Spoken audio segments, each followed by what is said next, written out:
नमस्कार विद्यार्थियों। अब मैं आपको ले चलता हूँ आज कक्षा 12 के टॉपिक वनों से प्राप्त उपजें।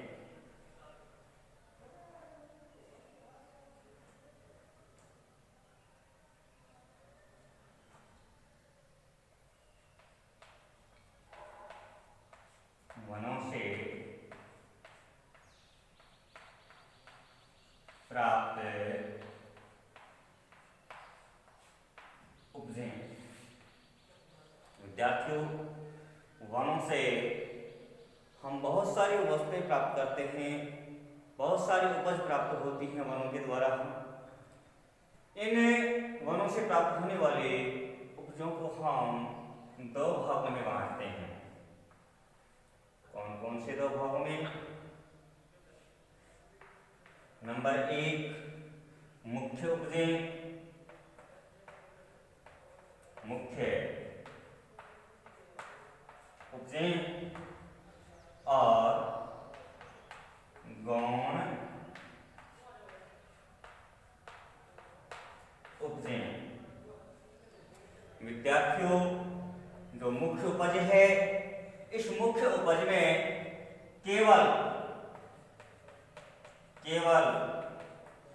लकड़ी को शामिल किया जाता है। लकड़ी को मुख्य उपज माना गया है। मुख्य उपज में केवल लकड़ी को शामिल किया जाता है।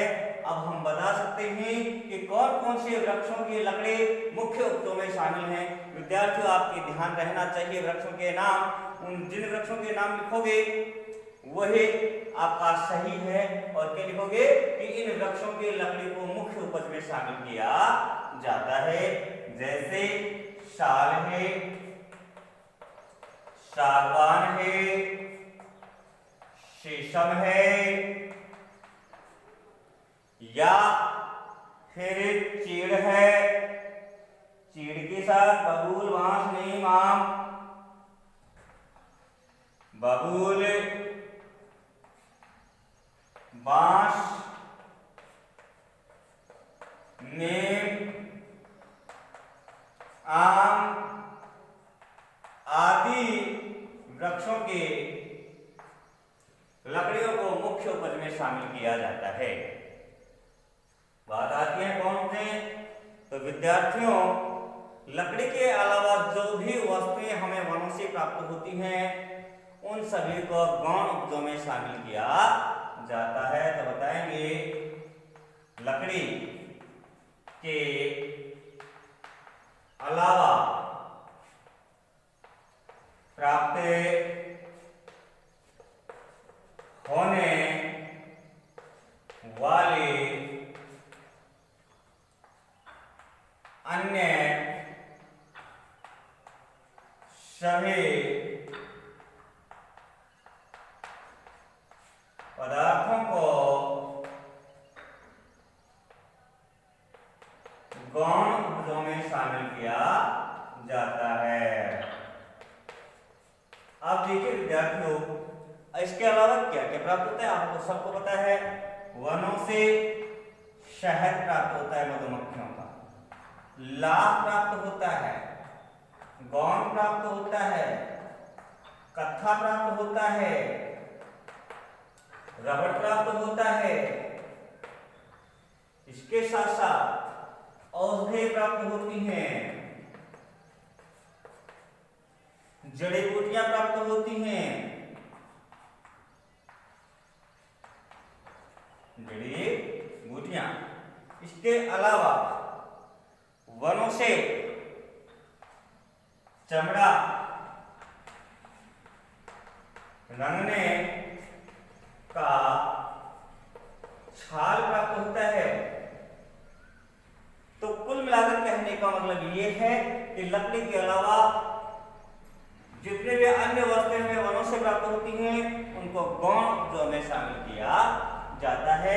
इस प्रकार से विद्यार्थियों, हम वनों से प्राप्त होने वाले उपजों को दो भागों में बांट सकते हैं, मुख्य उपज और गौण उपज। मुख्य उपज में केवल लकड़ी को शामिल किया गया है और गौण उपजों के अंदर लकड़ी के अलावा किया गया है। अगला हमारा बिंदु आता है वनों से होने वाले लाभ या वन संसाधनों का महत्व। वन संसाधनों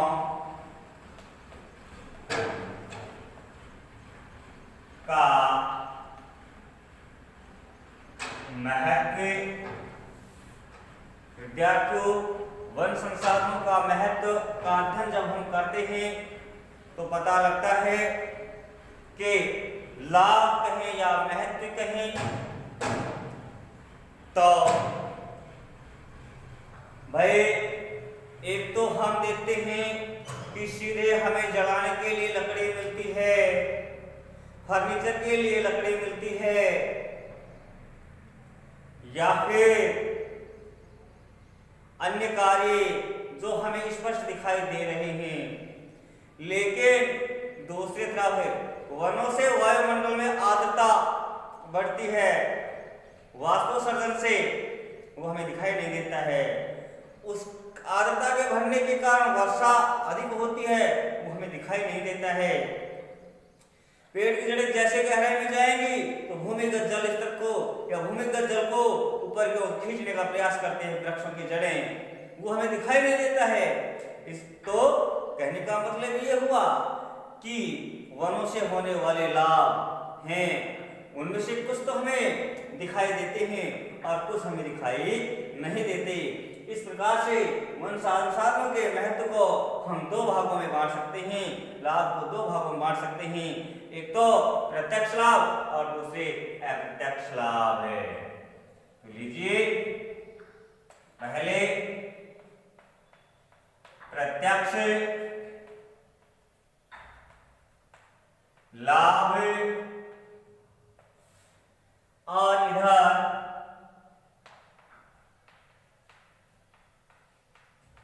अप्रत्यक्ष लाभ। विद्यार्थियों, अब हम प्रत्यक्ष लाभ में गिनाएंगे एक एक करके, और वो है सबसे पहले नंबर पर नंबर 1, भारत की राष्ट्रीय आय का 2% वनों से ही प्राप्त होता है। ये ध्यान रखें, ये सबसे पहला लाभ है, महत्व है कि भारत की राष्ट्रीय आय का 2% वनों से ही प्राप्त होता है। इसी प्रकार से जो वन संसाधन है, ये वन है, वनों में लाख, गोंड, कत्था, औषधि आदि इकट्ठा करते हैं बहुत सारे लोग और बाजार में बेचते हैं, तो उन लोगों को रोजगार प्राप्त होता है। तो बताएंगे नंबर 2 पर बहुत सारे लोगों को रोजगार प्राप्त होता है। नंबर 3 विद्यार्थियों, इसके द्वारा जलाने के लकड़ी प्राप्त होती है, अर्थात ईंधन प्राप्त होता है। नंबर 4, इनके द्वारा फर्नीचर उद्योग का विकास होता है। फर्नीचर उद्योग को कच्चा माल प्राप्त होता है। नंबर 5, अन्य उद्योगों को भी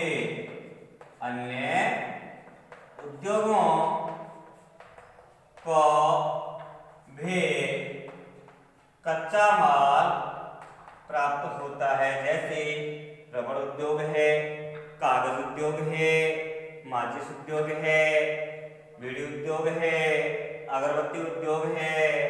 इनको भी वनों से कच्चा माल प्राप्त होता है। नंबर 6 बताएंगे विद्यार्थियों। और छठा यहाँ महत्व है कि यहाँ पर पशुओं को चारा उपलब्ध होता है। बहुत सारे पशु हैं जो जंगलों में घूम करके अपना पेट भरते हैं, वृक्षों की पत्तियां वगैरह खा करके अपना भरण पोषण करते हैं। नंबर 7, सातवां महत्व बताना है, वह है कि भाई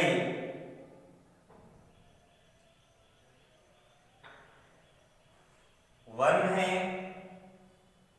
इन वनों में वन्य जीवों को आवास प्राप्त होता है। अर्थात ये वन होते हैं, वन्य जीवों के आवास इसलिए होते हैं।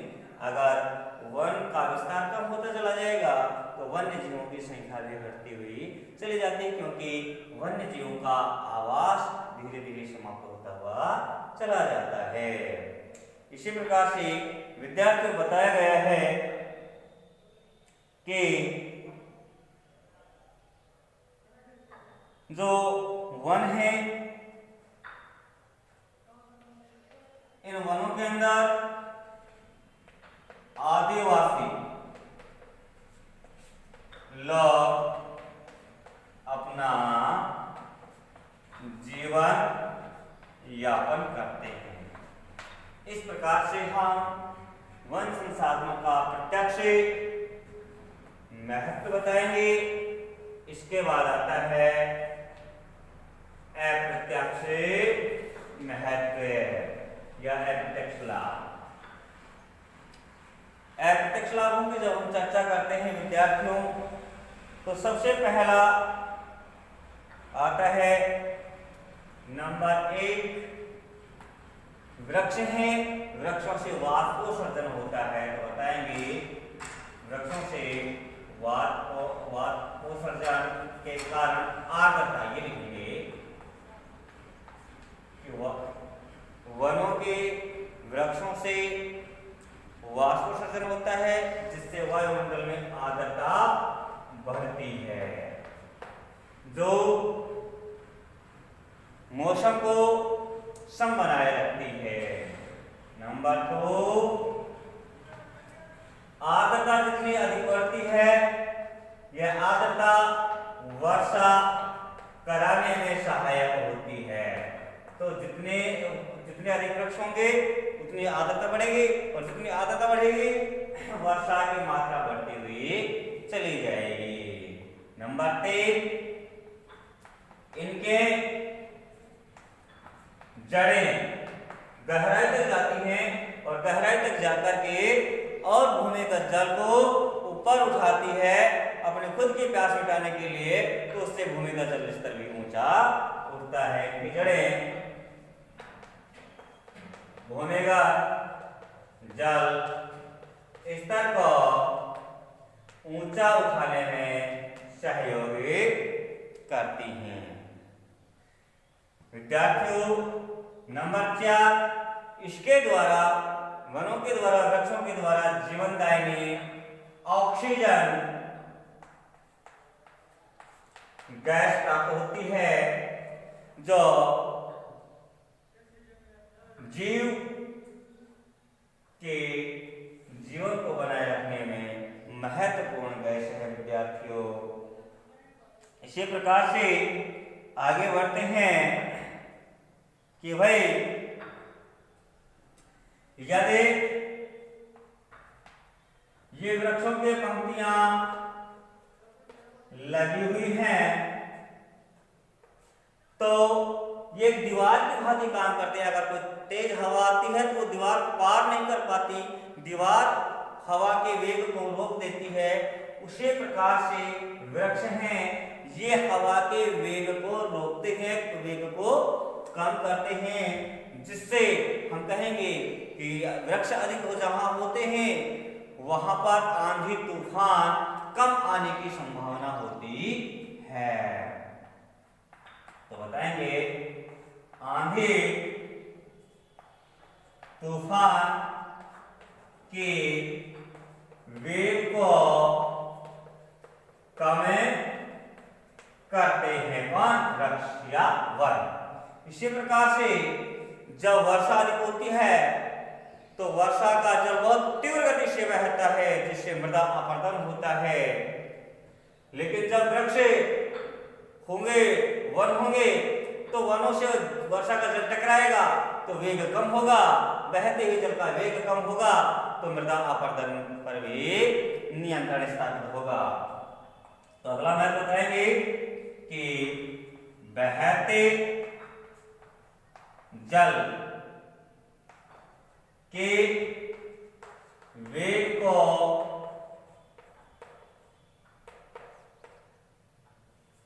रोक कर मृदा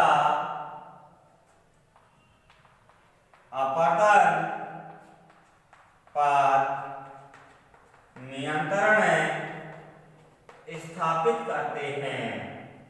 ऐसे ही विद्यार्थियों नंबर 7, जहां अधिक वृक्ष होंगे वहां वृक्षों के पत्तियां, टहनियां नीचे गिरेंगी, गिरकर के सड़गल जाएंगी और वहां मिट्टी में मिल जाएंगी, जिसको ह्यूमस कहते हैं अर्थात उर्वरा शक्ति कहते हैं। तो जहां वृक्ष अधिक होंगे वहां की मृदा में उर्वरा शक्ति अधिक होगी, वहां की मृदा अधिक उपजाऊ होगी। तो बताएंगे मृदा में ह्यूमस या उर्वरा शक्ति को बढ़ावा मिलता है। नंबर 8, आठवां प्रत्यक्ष महत्व बताएंगे विद्यार्थियों के इसके द्वारा जब भूगर्भ में वृक्ष दब जाते हैं तो लंबे समय बाद इन वृक्षों के दबने से खनिज कोयला तैयार होता है। नंबर 9, नवा बताया गया है विद्यार्थियों, वह है वृक्ष हैं ये प्रदूषण को कम करते हैं। इस प्रकार से हम वन संसाधनों का प्रत्यक्ष और अप्रत्यक्ष महत्व या लाभ बताएंगे। विद्यार्थियों अब इनमें जब प्रश्न पूछा जाता है कि वन संसाधनों के कोई 4 प्रत्यक्ष लाभ लिखिए या कोई 4 अप्रत्यक्ष लाभ लिखिए। इस प्रकार से 2 नंबर का ये क्वेश्चन आता है, तो आप 4 महत्व तो आसानी से याद रख सकते हैं। लगभग 8 9 आपको महत्व बताए हैं, तो इनमें 4 महत्व याद रखना मेरे हिसाब से ज्यादा कठिन नहीं होगा आप लोगों के लिए। आगे चलते हैं विद्यार्थियों, तो आगे आता है हमारा अगला बिंदु, वह है वन विनाश के दुष्प्रभाव। वनों के विनाश से कौन कौन से बुरे परिणाम सामने आते हैं। जैसा कि विद्यार्थी आप सोचते होंगे, उसी आधार पर हम चर्चा करते हैं। वन विनाश के दूसरे परिणाम। वन विनाश के दुष्परिणाम। विद्यार्थियों अब आपने जो लाभ पढ़ा है उसी हिसाब से हम इसके वन विनाश के दुष्प्रभाव दुष्परिणाम बता सकते हैं। कैसे? नंबर 1, जहां वृक्षों की संख्या अधिक होती है वहां वास्तु सर्जन अधिक होता है। वास्तु सर्जन अधिक होने से वहां के वायुमंडल में आर्द्रता उत्पन्न होती है, जो वायु वहां की जलवायु को सम बनाने में योगदान देती है। लेकिन जब वृक्ष नहीं होंगे, वनों का विनाश होगा, तो विद्यार्थियों निश्चित है कि वहां की जलवायु शुष्क होती चली जाएगी, अर्थात जलवायु में शुष्कता बढ़ती चली जाएगी।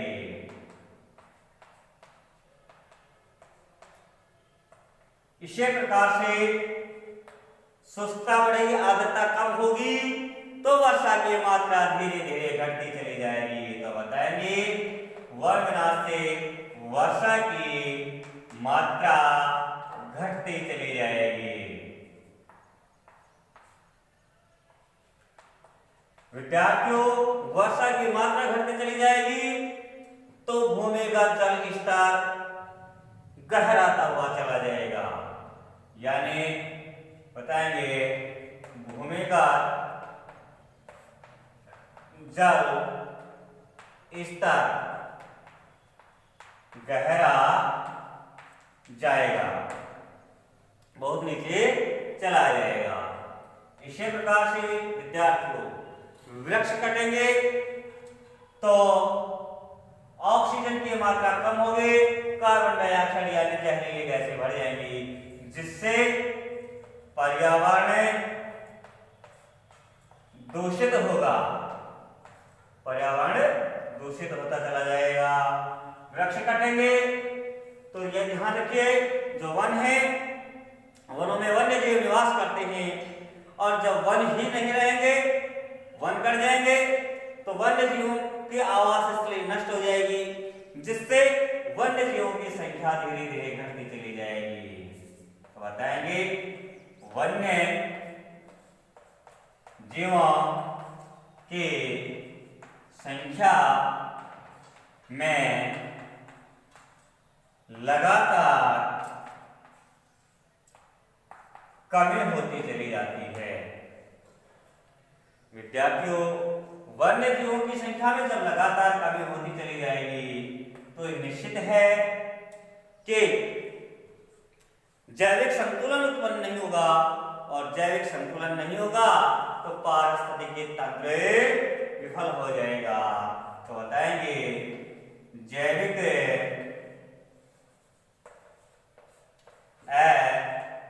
संतुलन के कारण खाद्य श्रृंखला पर विपरीत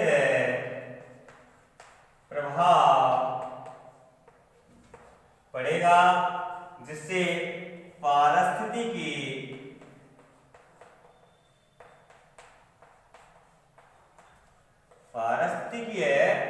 तंत्र विफल हो जाता है, नष्ट हो जाता है। विद्यार्थियों, जब वृक्ष कटेंगे, वनों का विनाश होगा, तो निश्चित है कि धीरे धीरे जब वृक्ष नहीं होंगे तो जल का वेग बढ़ेगा, जल का वेग बढ़ेगा, और जल का वेग बढ़ेगा तो तूफान व मृदा अपरदन अधिक होगा। तूफान अधिक आएंगे, मृदा अपरदन अधिक होगा। नंबर 8 विद्यार्थियों, बताना है कि इससे चारों तरफ पशु चारे की कमी होगी, जिससे पशुओं की संख्या घटती चली जाएगी, पशुधन या पशु संपदा धीरे धीरे कम होती चली जाएगी। नंबर 9, पृथ्वी का तापमान बढ़ता चला जाएगा, पृथ्वी का तापमान बढ़ता चला जाएगा, जिसे हम ग्लोबल वार्मिंग के नाम से जानते हैं। और जब तापमान बढ़ता चला जाएगा तो ग्लेशियर पिघल जाएंगे, तूफान जैसी परिस्थितियां पैदा हो जाएंगी। इस प्रकार से हम वन विनाश के ये कुछ दुष्परिणाम बताएंगे। ध्यान रहे कि वन विनाश के दुष्परिणाम में भी 4 दुष्परिणाम पूछे जाते हैं विद्यार्थियों। और आज का हमारा अध्ययन बिंदु यही समाप्त होता है। अगले अध्ययन अगले एपिसोड में होगा।